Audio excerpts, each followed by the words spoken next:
को किसी को राज न देऊं, जो लेऊं निज बल से लेऊं। नमस्कार, प्यारा उत्तराखंड समाचार सेवा में आप सबका स्वागत है। आज चर्चा का मुख्य विषय है, जहां एक तरफ बिहार विधानसभा चुनाव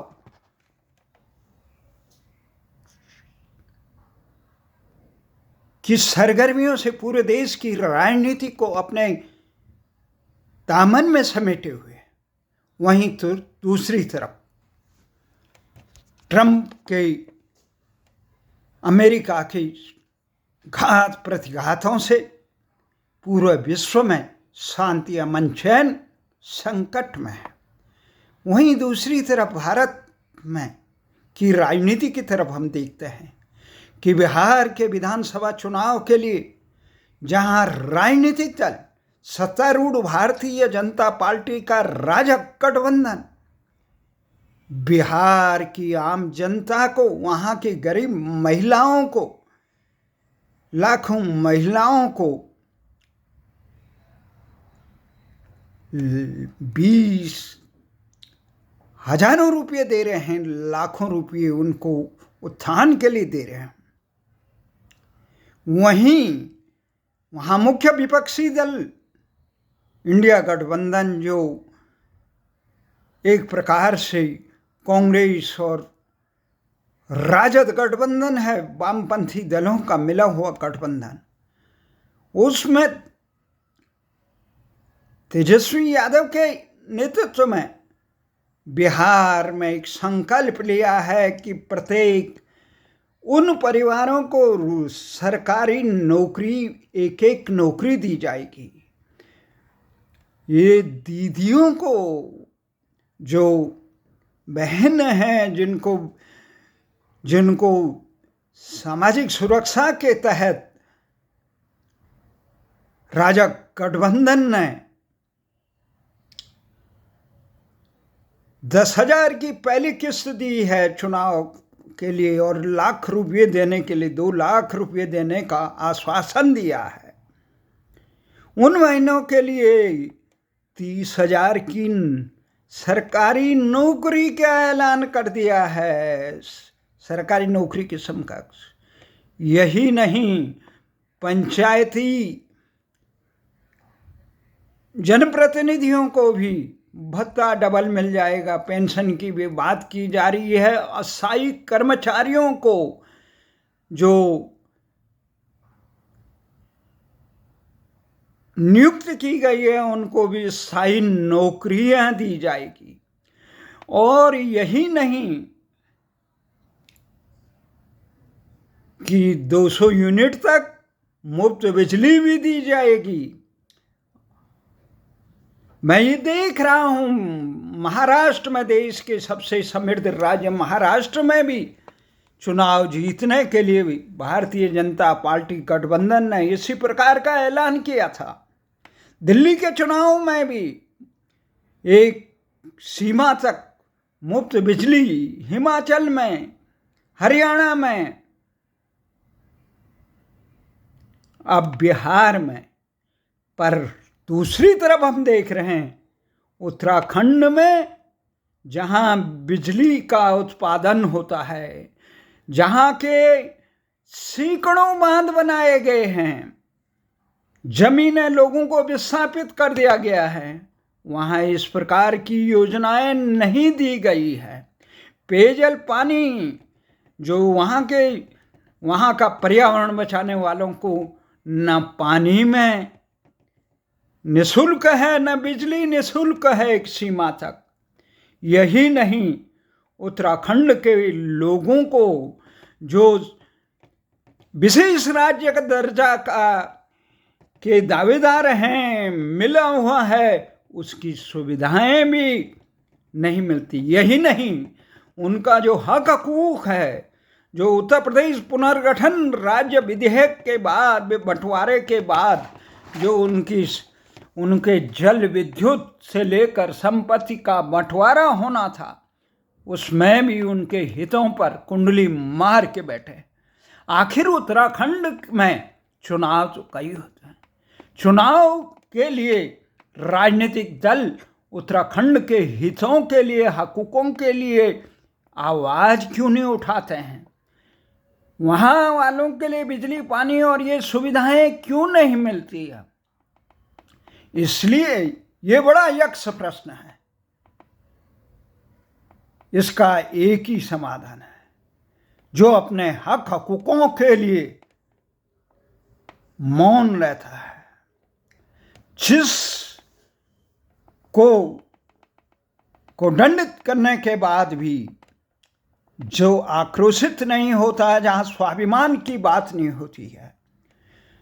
उसकी उपेक्षा करना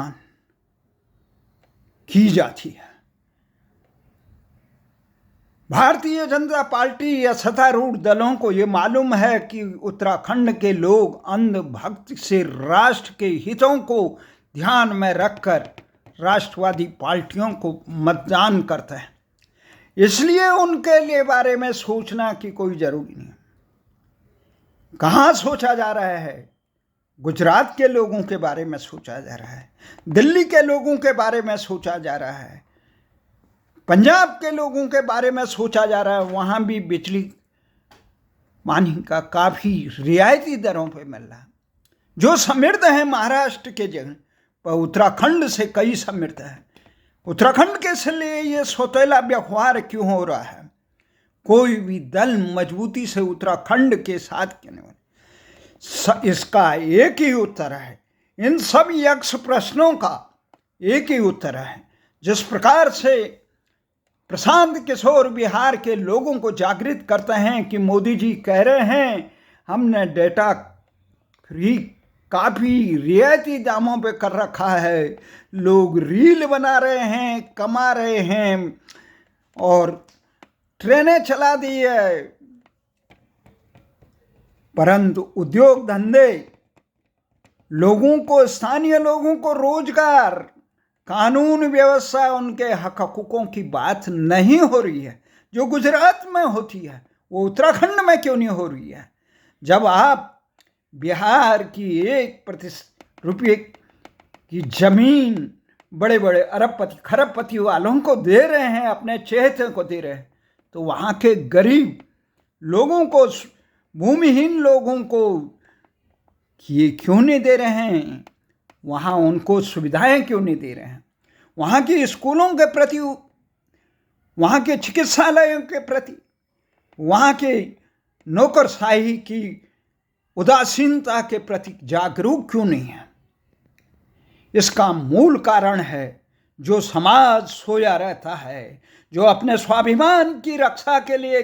खड़ा नहीं होता है, जो अपने हक हकूकों के लिए खड़ा नहीं होता है, उसको के साथ उसके लिए कोई देने वाला नहीं। गुरु तेग बहादुर जी ने कहा था, उनकी शहीदी दिवस, उनका बलिदान दिवस कुछ दिन पहले था। उन्होंने ये कहा था, को किसी को राज न देऊं, जो लेऊं निज बल से लेऊं।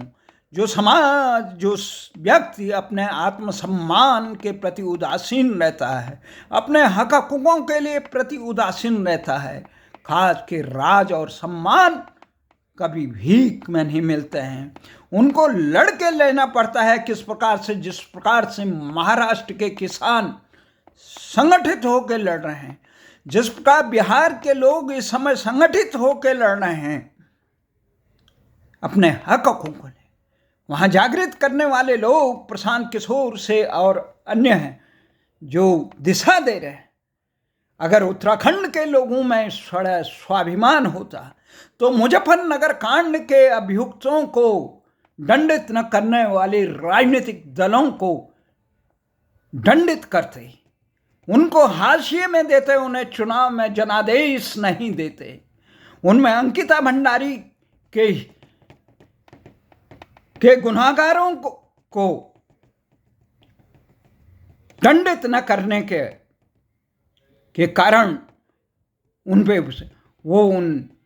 तमाम अपने मान और सम्मान, हक हकूकों के लिए उत्तराखंड के जल संसाधन और इत्यादि हक हकूकों पर कुंडली मारे बैठे हुए केंद्र सरकार और उत्तर प्रदेश सरकार से आवाज उठाते, जब सरकार ही कुंभकर्ण की तरह सोई हुई है तो कौन वहाँ के जनता मूक दर्शक दलीय बंधुआ मजदूर बने हैं। जाति और क्षेत्रवाद के संकीर्ण दायरे में बैठकर जब आप अपने भविष्य, अपने बच्चों के भविष्य, पूरे उत्तराखंड जिसके लिए हमने इतना बड़ा संघर्ष किया, उत्तराखंड के लोगों ने, माता और बहनों, पूर्व सैनिकों, छात्रों, आंदोलनकारी संगठनों ने इतना बड़ा संघर्ष किया। मुझे याद है गृह मंत्रालय में जब वार्ता हो रही थी एकमात्र, तो पी कामसन और शिवतेरा जी जो गृह राज्य मंत्री थे वो सरकार का नेतृत्व कर रहे थे। तो उस समय ये तमाम पूर्व सैनिक से लेकर महिला आंदोलनकारी से लेकर आंदोलनकारी संगठनों ने जो सरकार का षड्यंत्र था कि इतने संगठन बना दिए थे कि ताकि वार्ता मुख्य केंद्र राज्य पे न हो, परंतु उत्तराखंड के समर्पित आंदोलनकारियों ने सारे संगठनों का, अधिकांश संगठनों का एक संयुक्त को बनकर जब उत्तराखंड के हित के लिए आवाज उठाई, तो उस समय हमने कहा था कामसन कि हिटलर ने भी इतना बड़ा राष्ट्र समर्पित लोगों के साथ जघन्य अपराध नहीं किया जो भारत सरकार मुख्य धारा के लोगों के साथ मुजफ्फरनगर में जो कांड किया गया, खटीमा मसूरी में कांड किया गया, उसका एक उन्होंने कहा इसका क्या कि तुरंत हमने कहा प्रायश्चित के बदले उत्तराखंड राज्य का गठन किया जाए और इन गुनाहगारों को सजा देने के लिए त्वरित आयोग बनाए जाए। पर स्थिति ये है, सरकारों की जो घड़ियाली आंसू बहा रहे थे संसद, उन्होंने इस कांड के मुख्य खलनायक को ही भारत के बड़े पुरस्कार से सम्मानित किया और वो तमाम गुनाहगार जिनको सीबीआई से लेकर मानवाधिकार आयोग ने, इलाहाबाद उच्च न्यायालय ने कटघरे में खड़ा किया था, उनको पदोन्नति करके एक प्रकार से सम्मानित करने का कुकृत्य किया। इसके विरोध में उत्तराखंड के आंदोलनकारी संगठन हर साल 2 अक्टूबर को संसद की चौखट पर राष्ट्रपति को ज्ञापन देते हुए काला दिवस मनाते हैं कि आपकी व्यवस्था ने राष्ट्रभक्तों के साथ इतना बड़ा अत्याचार, हैवानियत की, जो नाजी अत्याचारियों के समकक्ष इलाहाबाद उच्च न्यायालय ने रखा, सीबीआई ने जिनको कटघरे में किया, उनको सम्मानित करने वाले वो लोग कौन थे? सतालोलुप। तो ये जो बातें होती हैं, जब अपने सम्मान के प्रति जो समाज उदासीन रहता है तो उस समाज के हितों को रोंदने का काम सत्तारूढ़ दल करता है। आज उत्तराखंड में न भू कानून हिमाचल की तर्ज पर है, न राजधानी गैरसैंण बनी हुई, बनी तो है घोषित नहीं की गई है, क्योंकि यहाँ के सत्तारूढ़ दल हो या विपक्ष हो, उनको लखनवी मानसिकता के पंचतारा संस्कृति के उनको देहरादून में ही उन्हें जनता की सुविधा से कुछ नहीं, वो इतने बेशर्म हैं, लिख के देते हैं कि गैरसैंण जो भारत के सारी राज्यों के रमणीक राजधानी से बनी हुई है, विधानसभा बनी हुई है एकमात्र, वहाँ जाने के लिए कभी ठंड का बहाना लगाते हैं, कभी किसी का बहाना लगाते हैं। ऐसे निर्लज लोगों को जनप्रतिनिधि और बना रखा है भाग्य विधाता उत्तराखंड, जिनकी आवाज़ जनता के हितों के सच, जो मूल निवास भू कानून पर मूक दर्शक बने होते हैं, जो उत्तराखंड के हितों को रोंदने वालों के साथ गलबहियाँ करते हैं, उनके जन्मदिन पर बधाई देने वाले धृतराष्ट्रों को के प्रति उत्तराखंड की जनता को आक्रोशित होकर उसी प्रकार से उनका समाज में तिरस्कृत करना चाहिए जिसमें राव मुलायम के खिलाफ उत्तराखंड का समग्र आंदोलन, ये जातिवाद और क्षेत्रवाद के जहरों से ऊपर उठकर, संकीर्णता से ऊपर उठकर अगर अपने भाग्य और भविष्य के लिए, अपने बच्चों और नौनिहाल और राष्ट्र की रक्षा के लिए आज सीमांत प्रांत उत्तराखंड के पर्वतीय क्षेत्र आज सारे पलायन की त्रासदी से, पेट का पलायन जिसे हम निरंतर कहते रहते थे अपने भाषणों में, 6 साल तक हमने निरंतर जो धरना प्रदर्शन राष्ट्रीय धरना स्थल जंतर मंतर पे सरकार के दमन और राजनीतिक दलों के तमाम घात प्रतिघातों को सहते हुए भी और समाज की उपेक्षा सहते हुए भी धरना प्रदर्शन दिया, तो उसके बाद सैकड़ों धरना प्रदर्शन आंदोलन, लोगों के बलिदान, हमारे आंदोलनकारी साथियों का बलिदान, उसके बाद आंदोलनकारियों को कल्याण के नाम पर अभी तक चिन्हित नहीं किया गया। ऐसे निर्लज लोग प्रदेश के मुख्यमंत्री बन चुके हैं, जिनको ये नहीं पता कि आंदोलन की पीड़ा को किस ढंग से लोगों ने सही, सपा बसपा और इन राजनीतिक दलों के षड्यंत्र को किस प्रकार से सहा। क्या वेदना थी लोगों की, क्या जनता की पीड़ा थी, उसके प्रति कोई उदासीन। आज उत्तराखंड का जनमानस अगर ठगा महसूस कर रहा है, उसके लिए राजनीतिक यहाँ के तमाम अब तक के मुख्यमंत्रियों के साथ अगर कोई गुनाहगार है, उत्तराखंड के तमाम प्रबुद्ध लोग और जनता भी गुनाहगार है, जिन्होंने अपने सम्मान के साथ को रोने वालों को सबक सिखाने के लिए काम नहीं किया। भविष्य के में कोई विकल्प मिले न मिले, इस प्रकार के उत्तराखंड द्रोहियों को बहुत मजबूती से हाशिए में डालना चाहिए, जिन्होंने केवल भ्रष्टाचार का अड्डा बना दिया है, जिन्होंने केवल घुसपैठियों को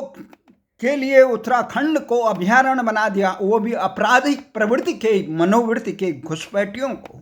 जिन्होंने उत्तराखंड के युवाओं को रोजगार के अधिकार पर डाका डालने का कृत्य किया, उन्हें महिलाओं के सम्मान से वंचित किया। ऐसे लोगों को जब तक हाशिए में डालने का काम उत्तराखंड के जनमानस आम जनता नहीं करेगी, पत्रकार हो या जनप्रतिनिधि, नौकरशाही हो या जन पक्ष विपक्ष, न्यायालय हो या कोई, राष्ट्र से बढ़कर कोई नहीं होता। इन सबको जनभावनाओं के हित में काम करना चाहिए था, परंतु जनभावनाओं के प्रति उदासीन लोगों के कारण आज किस प्रकार से आम जनमानस